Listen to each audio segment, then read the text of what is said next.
Hello student, मैं एकता सिंह आप सभी का ज्ञान चैतन्य चैनल में बहुत बहुत स्वागत करती हूँ। आज के इस वीडियो में हम प्राचीन भारत के इतिहास से संबंधित क्वेश्चन आंसरों को देखेंगे, जो कि यूजीसी नेट के लिए बहुत ही उपयोगी आपके लिए होगा। तो शुरू करते हैं। सबसे पहले यहाँ पर है कि मांडा एक पुरातात्विक स्थल है जो कि कश्मीर में है। मांडा का पुरातात्विक स्थल जो भारत की सीमा के अंतर्गत हड़प्पा संस्कृति के सबसे उत्तरी छोर को चिन्हित करता है। ये किस नदी पर स्थित है? तो ये चिनाब नदी पर स्थित है।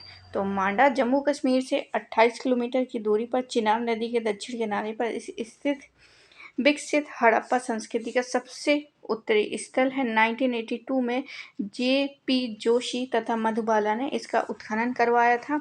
यहाँ से 3 सांस्कृतिक स्तर प्राक सैंधव, विकसित सैंधव एवं उत्तरकालीन सैंधव प्रकाश में आए हैं। आगे देखते हैं किस स्थल से युगल स्त्री पुरुषों के शवाधान जो है हमें देखने को मिलते हैं। तो आंसर कहाँ हो जाएगा? लोथड़ हो जाएगा। लोथड़ की 2 शवों वाली 3 दो मतलब यहाँ पर स्त्री और पुरुष, ये इस तरह की ये एक कब्र है जिसमें स्त्री और पुरुष हैं। इस तरह की जो कब्रें हैं वो 3 पाई गई हैं।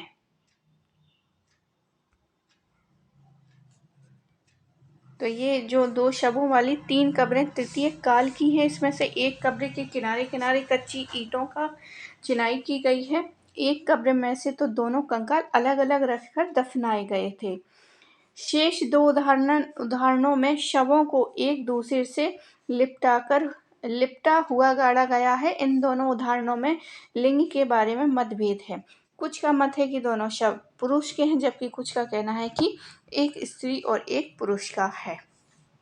आगे देखते हैं किस स्थल से हड़प्पा संस्कृति के लोगों को घोड़े के ज्ञान का पता चलता है। तो आंसर हो जाएगा हमारा सुरकोतड़ा जो कि गुजरात में है।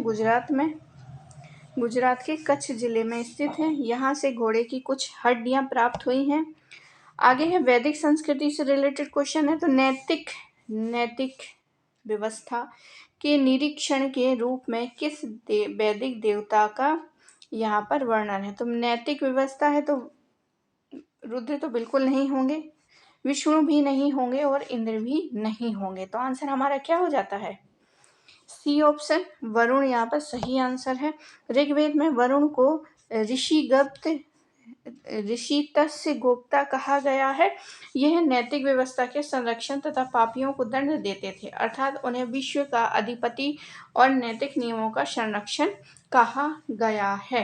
तो अगर किसी को वैदिक धर्म से संबंधित जो अगर वीडियो देखना है तो वो प्लेलिस्ट में जाके देख सकता है। पूरी अच्छे से डिटेल में वहाँ पर बताया गया है। आगे देखते हैं यज्ञ संपादन का निरीक्षण किस कर्तव्य का था? यज्ञ संपादन का निरीक्षण किसका था यहाँ पर बताया गया? तो उद्गाता तो गाने वाले थे, अधर्वयु और होता ये सभी और अन्य कामों में थे। तो निरीक्षण कौन करेगा भैया? ब्रह्मा जी ही यहाँ पर क्या है करेंगे। जो यज्ञ करने वाले ब्रह्मा होते थे ये यज्ञ का निरीक्षण करते थे। व्याख्या देखते हैं। याज्ञिक कर्म कांड के अत्यधिक जटिल एवं विशद हो जाने से एक व्यक्ति के लिए यह संभव नहीं रह गया था कि यज्ञों की संपूर्ण विधियों का अकेले ही अनुष्ठान कर सके। यज्ञ कराने वाले पुरोहितों के 4 मुख्य वर्ग थे। पहला है होता का काम क्या था कि पुरोहित यज्ञ कुंड में अग्नि का आधान कर वेद मंत्रों तथा देवताओं का आह्वान करते थे। उद्गाता जो है वो उद्गाता वर्ग के पुरोहित जो है यज्ञ में साम का गायन करते थे। ये सम मंत्रों का संकलन कर सामवेद में किया गया है। तो यहाँ पर ये भी पूछ सकते हैं कि उद्गाता कौन से वेद का गायन किया करते थे? तो सामवेद के जो श्लोक हैं उनका गायन किया करते थे। अधर्वयु जो है याज्ञिक कर्म कांड की विधियों का समुचित रूप से अनुष्ठान करना अवर्ध्यु वर्ग के पुरोहित का कार्य करता था। और ब्रह्मा जो है सब विधियों का सही रूप से हो रहा है या नहीं हो रहा है, मंत्रों का उच्चारण अच्छे से हुआ है या नहीं हो रहा है, ये काम ब्रह्मा का हुआ करता था। तो बहुत ही इम्पोर्टेंट क्वेश्चन है और इसी तरह के जो क्वेश्चन है वो यूजीसी नेट जो है पूछता है। आगे देखते हैं, छंदोग उपनिषद का संबंध किस वेद की शाखा से है? तो हमारा आंसर हो जाएगा सामवेद। सामवेद जो है इन्हीं से संबंधित है। छंदोग उपनिषद का संबंध सामवेद से है। छंदोग उपनिषद का महत्व ब्रह्म ज्ञान के लिए अत्यधिक है। छंदोग उपनिषद में सर्व खलविद्या खलविदम ब्रह्मा अर्थात ब्रह्मा ही सब कुछ है, यह कहकर अद्वैतवाद की प्रतिष्ठा की गई है। आगे देखते हैं, बौद्ध, जैन और वैष्णव और शैव से तृतीय बौद्ध संगीति की अध्यक्षता किसने की थी? तृतीय बौद्ध संगीति की अध्यक्षता जो है अशोक के समय में हुई थी, तो मोगलीपुत्र से हो जाएंगे। व्याख्या देख लेते हैं। तृतीय बौद्ध संगीति मौर्य शासक अशोक के काल में पाटलिपुत्र में बुलाई गई थी। इसकी अध्यक्षता मोगलीपुत्र तिस्स ने किया था और इसमें स्थिर स्थविर संप्रदाय का ही बोलबाला रहा है। तो यहाँ पर इम्पोर्टेंट फैक्ट हमारे पास क्या है कि यहाँ पर मोगलीपुत्र तिस्स, ये कई बार पूछा जा चुका है, लेकिन यहाँ पर किसका बोलबाला था? स्थविर संप्रदाय का बोलबाला था। मोगलीपुत्र तिस्स ने महासंघिक मतों का खंडन करते हुए अपने सिद्धांतों को ही बुद्ध के मौलिक सिद्धांत घोषित किए। उन्होंने कथावत्यु नामक ग्रंथ का संकलन किया जो अभिधम पिटक के अंतर्गत आता है। आगे देखते हैं, निम्नलिखित में से किस में बौद्ध संघ जीवन के नियमों का संग्रह है? निम्नलिखित में से किस में बौद्ध संघ जीवों का संग्रह किया गया है, वो यहाँ पर बताना है। कौन सा पिटक है या कौन सा दावन है? तो यहाँ पर विनय पिटक क्या हो जाएगा? सही आंसर हो जाएगा हमारा। महात्मा बुद्ध की मृत्यु के उपरांत उनकी शिक्षाओं को संकलित कर 3 पिटकों में विभाजित किया गया है। सबसे पहला विनय पिटक। विनय पिटक में क्या है? जो भी संघ संबंधी नियम कानून दैनिक जीवन में हमें आचार विचार विधि निषेध इन सब का काम जो है वो विनय पिटक में लिखा गया है। सूक्त पिटक, इसमें बौद्ध धर्म के सिद्धांतों तथा उपदेशों का संग्रह है। अभिधम पिटक, इसमें दार्शनिक सिद्धांतों का संग्रह मिलता है। आगे देखते हैं, भावी बुद्ध संबंधी धार्मिक विश्वास के केंद्र बिंदु कौन है? तो मैत्रेय। हाँ, मैत्रेय यहाँ पर सही है। मैत्रेय हो जाएगा। महायान के विश्व में अनेक बोधिसत्वों का अस्तित्व है जिसमें भौतिक दृष्टि से अवलोकितेश्वर प्रधान है। इनके विशेष गुण दया है, सृजन। मैत्रेय जो भावी बोधिसत्व हैं, बोधिसत्व के रूप में पूजित है। अगला क्वेश्चन देखते हैं, निम्नलिखित वक्तव्यों पर विचार कीजिए। बुद्ध जो है पुनर्जन्म के सिद्धांत में विश्वास नहीं करते थे। बुद्ध ने नित्य आत्मा में अस्तित्व संबंधी विचार को अस्वीकार कर दिया। तो यहाँ पर कौन सी चीजें सही हो जाएंगी? यहाँ पर सही हो जाएंगी कि ए गलत हो जाएगा कि बुद्ध जो है पुनर्जन्म के सिद्धांत में विश्वास नहीं करते थे, और हमारा आर जो है वो सही हो जाएगा, यानी बुद्ध के नित्य आत्मा में अस्तित्व संबंधी विचार को अस्वीकार कर दिया था। आगे देखते हैं, यहाँ पर व्याख्या है कि बुद्ध ने आत्मा के अस्तित्व संबंधी विचार को अस्वीकार कर दिया था। बुद्ध पुनर्जन्म एवं कर्म में विश्वास करते थे, इसलिए कथन ए सही है और आर गलत है। सर्पफण, सर्पफण मतलब पार्श्वनाथ हो गए, यहाँ पर पार्श्वनाथ से संबंधित है। कंकाली टीला एक मिला है मथुरा में, जहाँ पर जैन स्तूपों के साथ साथ जैन मूर्तियां भी मिली हैं। ये मूर्तियां जैन तीर्थंकरों की है, जो कि है आदिनाथ। ये वृषभ नाम के आदिनाथ जो हैं, यह वृषभ नाथ के नाम से भी प्रसिद्ध है। इनके खड़े होने से आसन पर सांड का चिन्ह बना हुआ है, यानी वृषभ जो है सांड आदिनाथ से रिलेटेड है। इनके साथ दोनों कंधों पर लटके हुए बालों के गुच्छे हैं और वत्स पर भी श्री वत्स का चिन्ह है। तो बहुत इंपॉर्टेंट है। इसी तरह के क्वेश्चन जो है हमें यूजीसी नेट में देखने को मिलते हैं। तो किसका क्या चिन्ह है वो तो ठीक है, लेकिन इसमें सबसे इम्पोर्टेंट बात है कि ये जो चिन्ह वाली चीजें हैं वो कहाँ से मिली है। तो कंकाली टीला हो जाएगा। कंकाली टीला जो है वो इम्पोर्टेंट फैक्ट है, जो कि मथुरा से प्राप्त हुआ है और वहीं पर ये सारी चीज़ें हैं। अब देखते हैं दूसरे नंबर शांतिनाथ। शांतिनाथ के आसन पर मृग की आकृति बनी हुई है। मतलब यहाँ शांति के आसन पर क्या है, मृग की आकृति बनी हुई है तथा उनके वक्ष स्तर पर श्रीवस्त्र है। आगे है पार्श्वनाथ। इनके सिर पर सर्प का फण दिखाई पड़ता है। महावीर इनकी जो मिली है वहाँ पर कंकाली वाले में, इसकी मूर्ति के आसन पर सिंह अंकित है और सिर पर छत्र धारण किए रहते हैं। आगे देखते हैं जैन धर्म में कर्म परमाणुओं के पूर्ण विनाश का सूचक करने वाली अवस्था को क्या कहा गया है? तो आंसर क्या हो जाएगा? निर्जरा। निर्जरा। निर्जरा। जैन धर्म में बौद्ध तथा वेदांत के ही समान अज्ञान को ही बंधक का कारण मानता था। इसके कारण कर्म जीव की ओर आकर्षित होने लगता था। उसे आश्रव कहते हैं। कर्म का जीव के साथ संयुक्त को जाना बंधन है। त्रिरत्नों यानी कि सम्यक दर्शन, सम्यक ज्ञान, सम्यक चरण का अनुसरण करने से कर्मों का जीव की ओर बहाव रुक जाता है, जिसे संवर कहते हैं। इसके बाद पहले से जीव में व्याप्त कर्म समाप्त होने लगते हैं। इस अवस्था को निर्जरा कहा जाता है। जब जीव से कर्म का अवशेष बिल्कुल समाप्त हो जाता है तब वह मोक्ष की प्राप्ति कर लेते हैं। आगे देखते हैं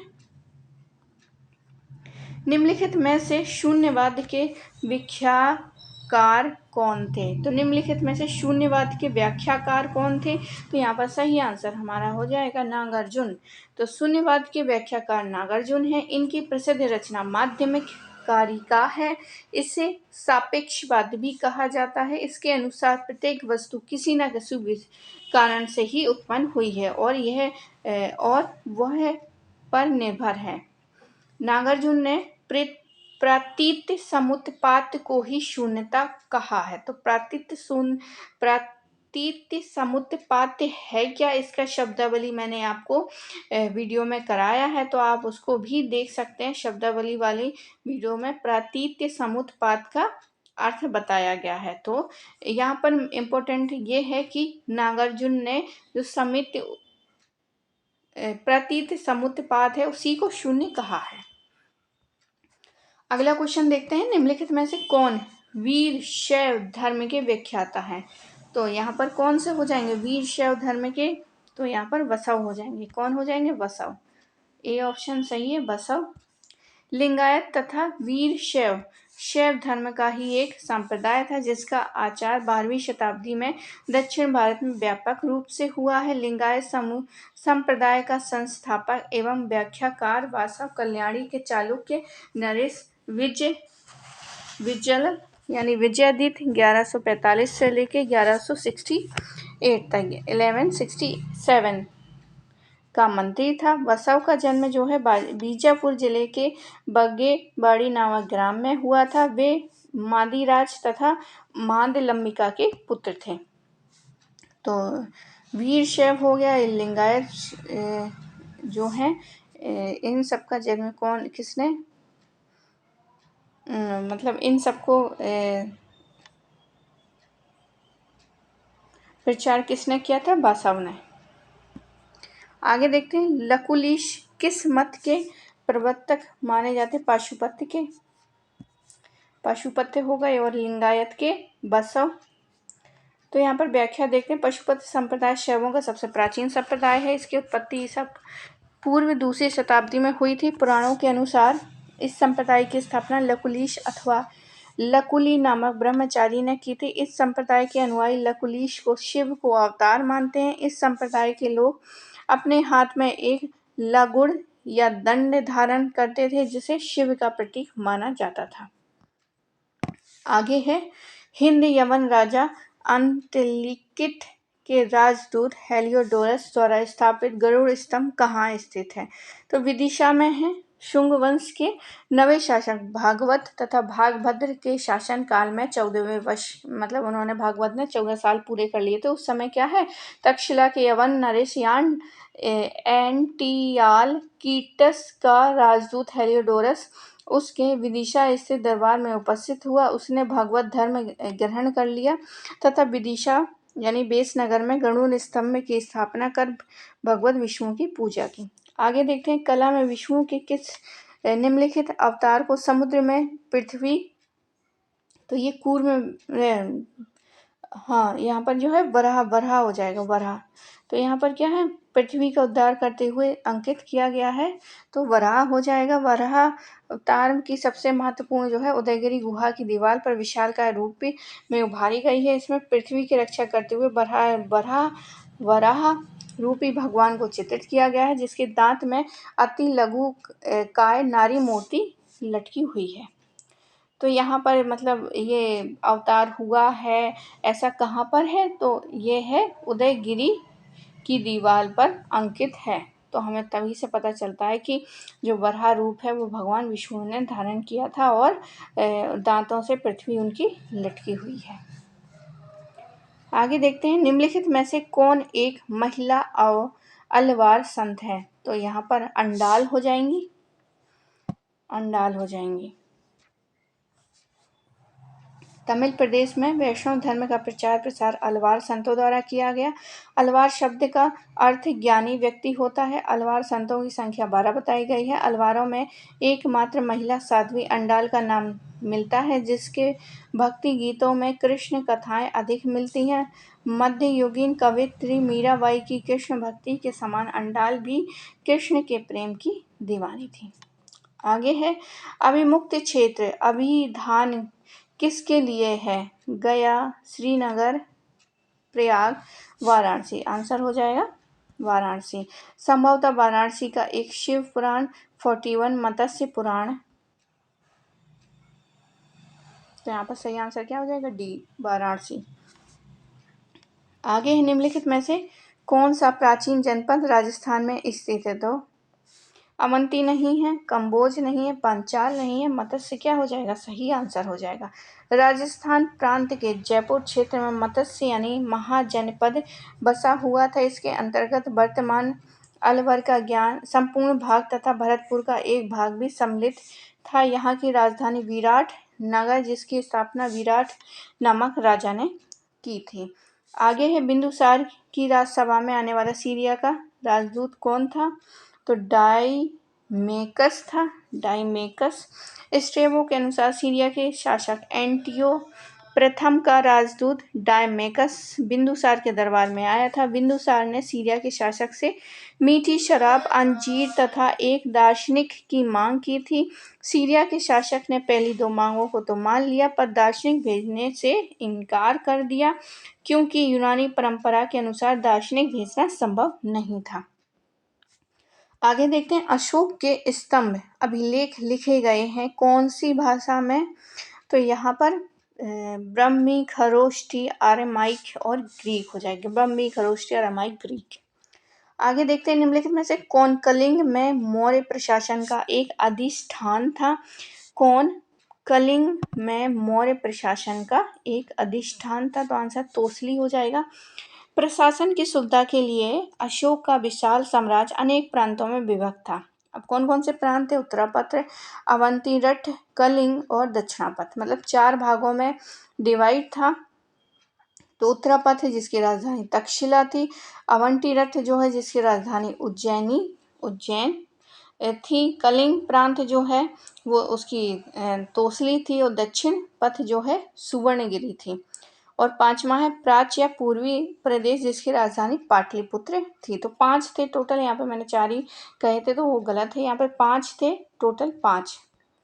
आगे देखते हैं कौटिल्य के अर्थशास्त्र में निम्नोक्त में से किस अधिकारी को कर वसूलने का कार्य सौंपा था, तो कर वसूल मतलब समाहर्ता, मतलब कलेक्ट करना, तो समाहर्ता हो जाएगा। राजस्व इकट्ठ करना, आय व्यय का ब्यौरा रखना, वार्षिक बजट तैयार करना समाहर्ता के कार्य थे। देहाती क्षेत्रों का शासन भी इसी के अधीन था। इस प्रकार समाहर्ता एक प्रकार से आधुनिक वित्त मंत्री और गृह मंत्री के कर्तव्यों को पूरा करता था। सन्निधाता एक प्रकार के कोषाध्यक्ष थे। आगे है पोतवाध्यक्ष का कार्य किसका निरीक्षण करना था, पोतवाध्यक्ष जो है वो हो जाएंगे नापतोल का अधिकारी।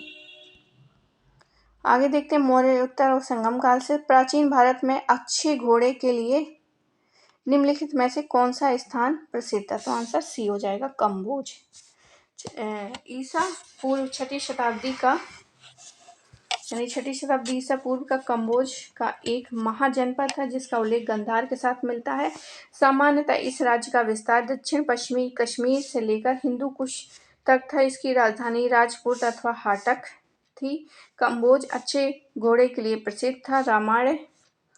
रामायण में यहाँ के श्रेष्ठ घोड़ों का वर्णन मिलता है। कौटिल्य ने कम्बोजों को वार्ता शास्त्रोपजीवी संघ अर्थात कृषि, पशुपालन, वाणिज्य तथा शस्त्रादि से जीविका चलाने वाला कहा है। अगला क्वेश्चन है, शक एवं गुप्त संवतों के बीच लगभग कितना अंतर है? तो यहाँ पर अंतर जो है वो है 242 यानी जब शक आए तो उन्होंने शक संवत चलाए और गुप्तो, इन दोनों के बीच 242 वर्ष जो है वो यहाँ पर गैप है। शक संवत कनिष्क ने 78 ईस्वी में शुरू किया था और गुप्त संवत को गुप्त शासक के तीसरे शासक यानी चंद्रगुप्त प्रथम ने 319 ईस्वी में चलाया था। इस दोनों संवतों के बीच में लगभग 242 वर्षों का अंतर है। आगे है, पदीरुपत्तु किन राजाओं के स्तुति परक कविताओं का संग्रह है? तो आंसर क्या हो जाएगा, चेर का। अष्टपद्यावलियों में चौथा संग्रह पदीरुपत्तु है। इसमें मौलिक रूप से 10 कविताएं संकलित हैं और प्रत्येक में 10 श्लोक हैं। उपलब्ध 80 श्लोकों में आठम चेर शासकों की प्रशस्ति मिलती है। आगे देखते हैं, वह श्रेणी जो राजकुमार गुप्त प्रथम के काल में लाट से आकर दशपुर में बस गई थी, किस धातु के व्यापार में संलग्न था? तो आंसर हो जाएगा हमारा पट्टवस्त्र। गुप्त काल में भारत तथा पश्चात विश्व के बीच व्यापारिक संबंधों में गिरावट आ गई थी। इसका प्रमाण हमें कुमार गुप्त प्रथम के गुप्तकालीन मंदसौर लेख से मिलता है, जिससे ज्ञात होता है कि पदवाय श्रेणी लाट प्रदेश को छोड़कर दशपुर में जाकर बस गई थी। आगे देखते हैं, निम्नलिखित में से कौन स्त्री धन का प्रथम उत्तराधिकारी होता था? तो स्त्री धन का पुत्री होती थी। सामान्यतः परिस्थितियों में स्त्री धन का प्रथम उत्तराधिकारी पुत्री होती थी। यदि स्त्री की कोई संतान नहीं है तो धन उसके पिता या भाई के पास वापस चला जाता था। स्त्री धन के उत्तराधिकार के लिए अविवाहित कन्याओं को ही प्राथमिकता दी जाती थी। अगला क्वेश्चन देखते हैं, प्राचीन भारत में निम्नलिखित में से किसका पूर्त धर्म में समावेश नहीं है? मंदिरों का निर्माण, गहरे कूपों और तगाड़ों का खुदवाना, सार्वजनिक उद्यानों की व्यवस्था। तो प्राचीन भारत में पूर्त धर्म में समावेश नहीं है यज्ञ का। किसका? यज्ञ का। तो बहुत अच्छा क्वेश्चन है और एकदम नया है जो कि यूजीसी नेट जो है हमारे सामने रखने वाली है, तो हमें याद रखना चाहिए। प्राचीन भारत में जो चीज़ किसका पूर्त धर्म में समावेश नहीं है? तो यज्ञों का। आगे, पुराणों में पूर्त धर्म का सबसे बड़ा धर्म माना गया है मंदिर बनवाने, तालाब खुदवाने और सार्वजनिक सेवा को धार्मिक कार्य माना जाता था। इन्हें ही पूर्त धर्म कहते हैं। इस काल व्यापक स्तर पर मंदिरों के निर्माण के पीछे पूर्त धर्म सिद्धांत का विशेष योगदान था। यज्ञ का पूर्त धर्म में समावेश नहीं था। आगे देखते हैं, निम्नलिखित में से विद्या के किस क्षेत्र में ब्रह्मगुप्त की प्रसिद्धि है? तो ब्रह्मगुप्त की प्रसिद्धि, ये वाला टॉपिक भी मैंने आपको करवाया है। तो इसका सही चिकित्सा में नहीं था, बिल्कुल नहीं था, तो इसको काट देंगे। काव्य काट देंगे। अब बचा दर्शन, तो दर्शन भी नहीं था। अगर यहाँ पर खगोल शास्त्र होता तो उसमें फिर भी था, लेकिन यहाँ पर वो भी नहीं है, तो आंसर हमारा ए ही हो जाएगा। ब्रह्मगुप्त एक गणितज्ञ थे। वे भिनमल निवासी विष्णु के पुत्र थे। उनकी प्रसिद्ध कृति जो है ब्रह्म स्फुटन सिद्धांत 628 ईस्वी में लिखी गई थी। इसमें वृत्तीय चतुर्भुजों, वर्गों, आयतों आदि की परिभाषा तथा व्याख्या के लिए अनेक सूत्र दिए गए हैं। आगे है, गुप्तोत्तर कालीन सामाजिक एवं सांस्कृतिक अवस्था के संबंध में निम्नलिखित में से कौन सा कथन सही नहीं है? तो आंसर हो जाएगा केंद्रीय नियंत्रण में वृद्धि। केंद्रीय नियंत्रण में वृद्धि। आगे देखते हैं, निम्नलिखित में से कौन निष्पुत्र स्थिति में पति के मरने पर विधवा को उसका उत्तराधिकार स्वीकार करता था और राजा को उसकी संपत्ति प्राप्त करने की अनुमति नहीं थी? तो आंसर हो जाएगा